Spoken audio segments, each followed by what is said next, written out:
Continuamos con más del repaso y damos la bienvenida a Yuri Enríquez, candidato a diputado por la circunscripción 1 del Distrito Nacional por el Partido de la Liberación Dominicana, a quien bienvenido, gracias por estar con nosotros. Muchísimas gracias a ti por recibirme y a toda la gente que nos sintoniza.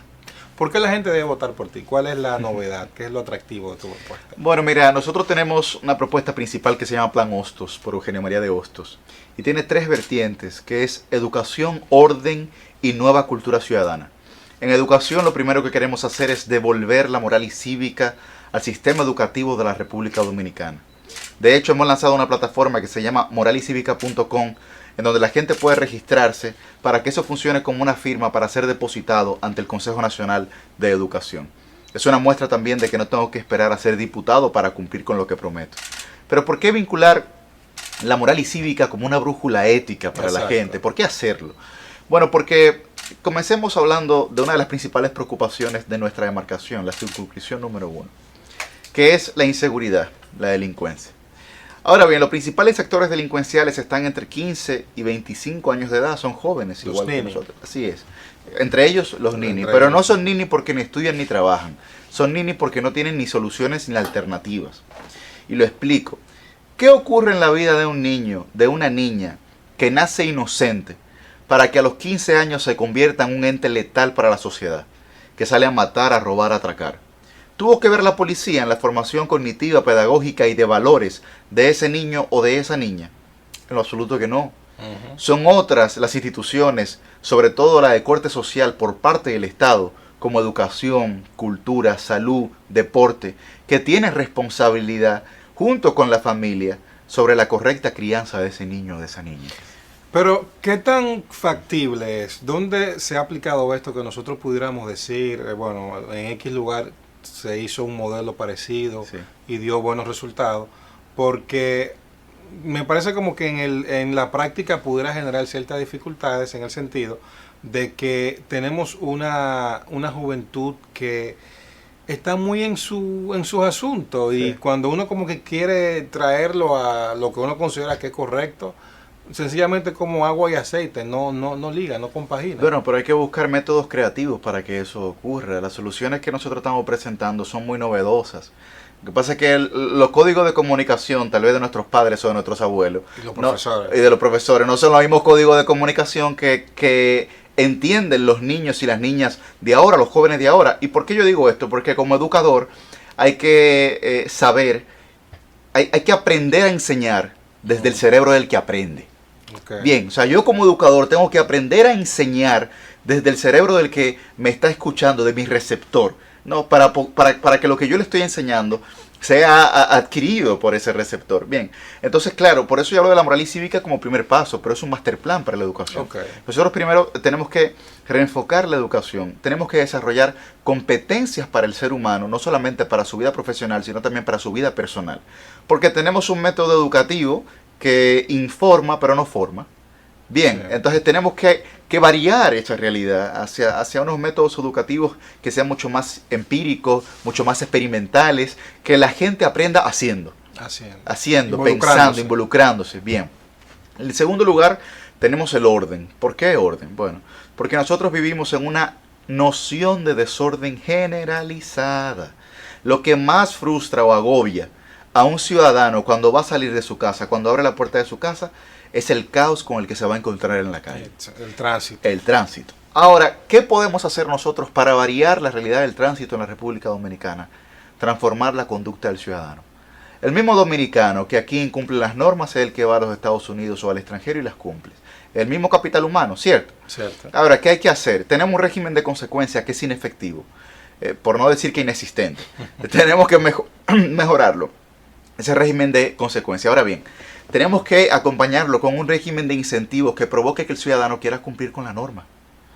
Es decir, si Israel duró el año 2024 completo y no cometió ningún tipo de infracción, es un ciudadano ejemplar. Bueno, para el marbete del año 2025 tiene una reducción del costo. Me parece bien. Porque incentiva al ciudadano a querer cumplir con la norma. Entonces, a partir de ahí, una serie de incentivos que pudiéramos implementar para que el patrón conductual del ciudadano varíe, tanto coercitivo como de incentivo. Y en tercer lugar tenemos una nueva cultura ciudadana, yo digo algo romanticón, pero creo que es muy representativo, que es que a la gente hay que enseñarla a ser buena, porque ser bueno es una decisión, como ser malo también. Exacto. Entonces, nosotros tenemos un grave problema de convivencia en la República Dominicana, que comienza en el grupo de WhatsApp del residencial del edificio. Vecino, ¿por qué me cogió el parqueo? ¿Por qué puse la basura donde no debía? No traía en la puerta. ¿Por qué no traía en la puerta? ¿Por qué la música a deshora? Y la respuesta que uno comúnmente recoge de eso es, esta es mi casa y yo la pagué con mi cuarto, ¿verdad? Entonces, claro, el ciudadano sale de su casa prejuiciado. Entonces, cuando se encuentra con el caos del tránsito, encima de esto, todo eso lo desborda, o dentro de su lugar de trabajo reduciendo productividad económica, o dentro de su casa reduciendo calidad de vida con su familia. Sí. Entonces no es extraño para nosotros, por lo menos para mí no es alarmante, que tengamos más muertes por riñas y por violencia que por delincuencia común. Esa estadística señala un grave problema de convivencia social en nuestro país. Y ha sido permanente eso en el tiempo. Desde hace décadas. Claro, desde hace mucho tiempo que se tiene registro que es así. Efectivamente, entonces, ¿por qué nadie está hablando de esto? ¿Por qué no hay candidatos a diputados como yo, como Yuri, que estén hablando de transformar la conducta del ciudadano? El mismo ciudadano que afuera vive en el desorden, con los carritos públicos, el que baja al metro y respeta las normativas, ¿sí o no? No tiene que irse a otro país. Entonces se trata del régimen de consecuencias. Claro, porque se trata del ambiente. El ambiente condiciona tu accionar, condiciona la conducta. Entonces, cuando tú tienes un ambiente completamente organizado, en donde existe el régimen de consecuencias, lo más normal es que el ciudadano actúe en virtud de esa realidad. Mira, te voy a decir una anécdota que me ocurrió con eso del tránsito. Yo hice mi video de lanzamiento corriendo por toda la ciudad, sí, como los gringos, running for Congress, ¿verdad? Hasta llegar al Congreso. Sí. ¿Qué ocurre, Israel? Que yo me paro en la Churchill con Gustavo Mejía Ricard, en esa intersección, donde están las plazas ahí, ¿verdad? Y si usted viene en dirección norte-sur, es decir, de la Kennedy a la 27, ahí no se dobla a la izquierda. Sí. Está impedido. Bueno, pero se meten motores, jipeta, carro, un completo desorden. Yo digo, vamos a grabarme corriendo por el desorden para que se evidencie el desorden en el video. Ok, en la isleta de la Churchill, por donde la gente camina, colocamos un trípode y una cámara y comenzamos a grabar. ¿Tú sabes lo que pasó cuando comenzamos a grabar? ¿Qué pasó? Nadie se metió. Porque nadie dañaron el video. Claro, porque nadie quería ser puesto en evidencia haciéndolo mal hecho. Es decir, solamente colocar esa cámara sirvió como un incentivo para desmotivar al que el ciudadano incumpliera con la norma. Entonces, de lo que estamos hablando es que algo que es perfectamente lograble. No te tuve que poner un AMET, no te subí vehículo en grúa, no te coloqué multa. Simplemente coloqué un incentivo que sirvió para que el ciudadano se desmotivara a incumplir con la norma. Por eso yo te digo, yo estoy planteando soluciones alternativas, creativas, novedosas, pero no porque yo me las inventé, no porque Yuri se inventó el agua tibia, sino porque hay autores como Cass Sunstein, como Richard Thaler, como Michel Duflo, que han ganado premios Nobel por transformar la conducta de los ciudadanos. Han hecho hasta laboratorios experimentales con ciudadanos para sacarlos de la pobreza, para variar su conducta en determinadas actuaciones. Entonces, si tenemos esos recursos, tenemos que implementarlos en nuestra realidad, adaptarlos, pero tú me comentabas de experiencias que han ocurrido. Bueno, hablemos de Antanas Mockus en Bogotá. Bueno, ahora que está tan de moda que la gente va mucho a Colombia, a Bogotá, ¿verdad? Que la gente sepa que lo que hoy vive en Bogotá, cuando la visita, no es lo que existía hace 20, 25 años. Era un completo caos. ¿Qué hacía Antanas Mockus? Bueno, te sacaba una tarjeta roja. Y en esa tarjeta roja decía, usted es un ciudadano que da vergüenza. Vaya, claro, cuando te señalaban de esa manera, evidentemente... Con tu hijo al lado, con tu esposa. Correcto. Era una situación, como tú señalas, como dicen en buen dominicano, una situación fuerte, dura. Entonces, lo que tenemos nosotros es que abocarnos a ese tipo de actuaciones para que funcionen como un criterio disuasivo hacia el ciudadano que quiere ser bueno, pero que el concepto del Estado ausente se lo impide. Yuri, ¿cuál es tu postura en otros temas que de llegar al Congreso, que esperamos que sea uno de los jóvenes que el PLD le represente, Dios mediante, en el Poder Legislativo? ¿Cuál es tu posición con temas que sabemos que te vas a enfrentar? 3 causales, por ejemplo. Sí. ¿La apoyas, no la apoyas? En el caso, mira, en ese tipo de casos, ese tipo de temas, lo primero que quiero señalar es que son temas que polarizan a la sociedad dominicana, la dividen. Sí, claro. Bien. Y ha frenado un código mucho tiempo. Que ha frenado un código mucho tiempo, pero que además no generan ningún empleo, por ejemplo, en la República Dominicana. Ese tipo de discusiones. Y si tú te das cuenta, por ejemplo, en los barrios donde uno viene, ese tipo de debate no se tiene. No se dan. Ahora bien, con el tema de las tres causales, porque soy un tipo como muy claro con mis posturas. La primera causal está concebida en el Código Procesal Penal, que es si está en riesgo la vida de la madre. La segunda causal en la Constitución de la República, que señala que para usted ser sujeto de derecho tiene que nacer vivo y viable. Bien, es decir, que es lo que se trata en la causal de malformación congénita. En la tercera causal, que es la que más debate suscita sobre el tema de la violación o el incesto, es cierto que el niño, la niña, el bebé, no tiene la responsabilidad del hecho que ocurrió. Ahora bien, nosotros tenemos que generar un diálogo en ese sentido. ¿Por qué? Tú sabes lo que ocurre con el violador posterior a ser sometido a la justicia y cumplir la pena que se le sometió. Cuando sale de la cárcel, tiene derecho de paternidad sobre la criatura fruto de la violación. No puede ser que nosotros como sociedad ni siquiera le demos esa concesión a la mujer de impedir que un violador tenga que vincularse con ella y con su bebé para el resto de su vida. Por Dios. Eso es un acto de profunda injusticia social, sobre todo para las mujeres. Entonces, yo creo que nosotros tenemos que comenzar a generar una serie de concesiones a la mujer dentro de un marco de diálogo. Y yo siempre digo que soy un candidato capaz de dialogar con todos los sectores de la sociedad. Yo creo que a este país le hace falta mucho diálogo, Israel. De hecho, la última vez que nos sentamos a hablar sobre un problema estructural de la República Dominicana fue hace más de una década, en el 2014, por el Pacto Educativo. Posterior a eso no nos hemos ni preocupado ni ocupado, pero ni la clase política, ni los académicos, ni la clase eclesiástica, ni la sociedad, ni el empresariado, en sentarnos a dialogar sobre los problemas estructurales. Tenemos muchos monólogos, cero diálogo. Correcto. Yuri, el tema del 4%, ¿cuál es tu punto de vista? Porque hemos visto esta semana a los profesores con manifestaciones.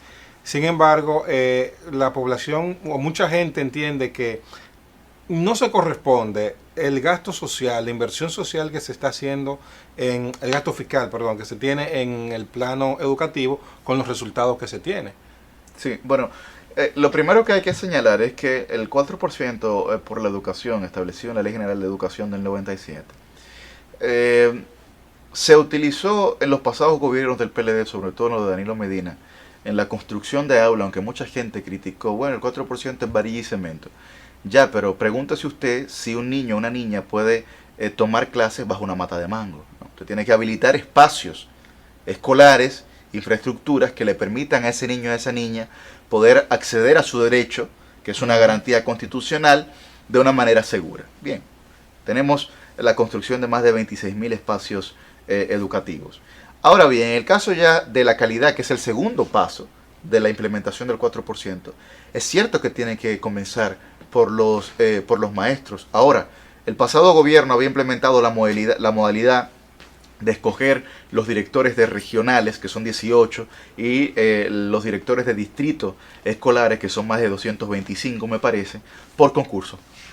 Es decir, una terna presentada ante el ministro, y el ministro de esa terna entonces seleccionaba quiénes iban a ser los directores distritales y los directores regionales. Bueno, ese derecho adquirido ha sido violentado completamente por esta gestión y ha colocado a los directores de distrito y directores regionales de nuevo los compañeritos, cosa que se había superado en la educación, que se había despolitizado en ese sentido. Entonces yo creo que es cierto que los maestros tienen una causa justa, pero tampoco puede ser que la propia institución sea la piedra de tropiezo para que la educación pueda avanzar en la República Dominicana.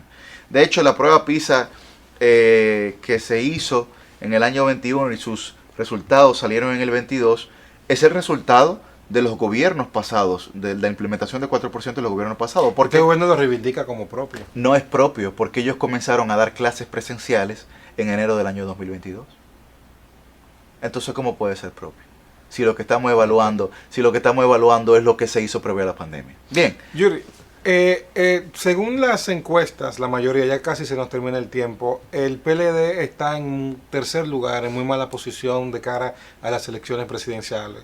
¿cuáles son las expectativas que tiene y qué tan confiado estás de los números que se está viendo y de la percepción que se está teniendo?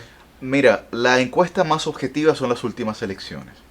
Y la última elección fue la del 18 de febrero, en donde el PLD acumuló aproximadamente 1 millón de votos, lo que señala una consolidación bastante fuerte, no solamente de la estructura del partido, sino dentro de la oposición en sentido general. Yo me llevaría mucho más de los datos objetivos que fueron los que se presentaron el 18 de febrero. Ahora bien, yo creo que ha habido una variación vertiginosa en la simpatía de la gente en favor de Abel Martínez y de Soraima Cuello, los grandes ganadores de los debates que presenciamos las pasadas semanas en el país. De hecho, yo pudiera decir que la escuela política del PLD ganó los debates. Omar es, digamos, originario del PLD. Cuando vamos a Soraima es una hechura del PLD. ¿Y Collante? Cuando vemos a Demóstenes Martínez, muestra sus orígenes en el PLD. Es una hechura también del PLD. Y cuando vamos al debate presidencial... Collante como reformista no entra en ese... Bueno, como viene una escuela reformista... No, yo lo que diría con el compañero Collante es que creo que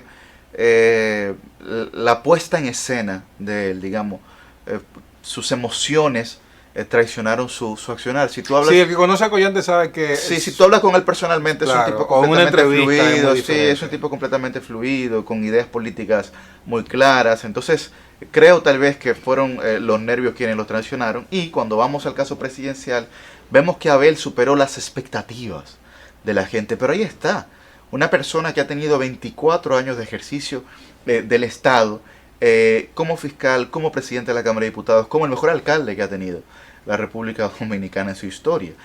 Y no porque lo diga yo, tú entras a las evaluaciones del SISMAP, que son las evaluaciones, por ejemplo, de transparencia, y en sus 8 años de gestión municipal estuvo de primero, a pesar de que el SISMAP los últimos 4 años fue evaluado por un gobierno opositor. Finalmente, última pregunta. Luego, en algunos países europeos, nosotros vemos que luego de una derrota política, la dirigencia de un partido se renueva.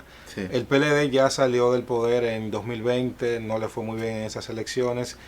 ¿Tú no crees que debe ya entrar, o debió iniciarse, o deberá iniciarse una renovación donde jóvenes como tú, Juan Ariel, Dantes, tenga una participación mucho más... más adelante en la línea de batalla, sí, mucho más protagónica? Yo pienso que sí, yo pienso que el partido en su último congreso, Vido Medina, pues se encauzó en ese sentido. Los procesos de transición dentro de las instituciones partidarias no son tan sencillas ni tan rápido, claro, ni tan rápido como la gente quisiera que fuesen, ¿no? Porque al final de cuentas también hay que decirlo con mucha sinceridad. En la mayoría de los casos son luchas de poder y los espacios en política no se ceden. Por lo que en el caso mío, de Juan Ariel, de Dantes, de Johnny Pujol, hemos estado haciendo nuestro trabajo para que en el próximo congreso, que es en el año 2025, no solamente el partido, sino la sociedad pueda valorar nuestro ejercicio político. Y yo creo que de eso es que se trata. Por lo que siempre lo digo en las entrevistas, digo que yo no pretendo ser solamente un relevo generacional en la política dominicana, sino un relevo en el entusiasmo de la gente.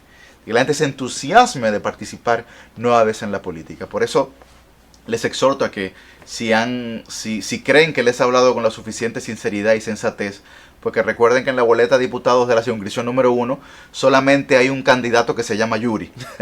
No hay confusión. Y está en el número 3 de la boleta morada, en el número 3 de la casilla 2. Bueno, Yuri, muchísimas gracias. Te deseamos éxito y ustedes no se muevan, que queda más todavía de El Repaso.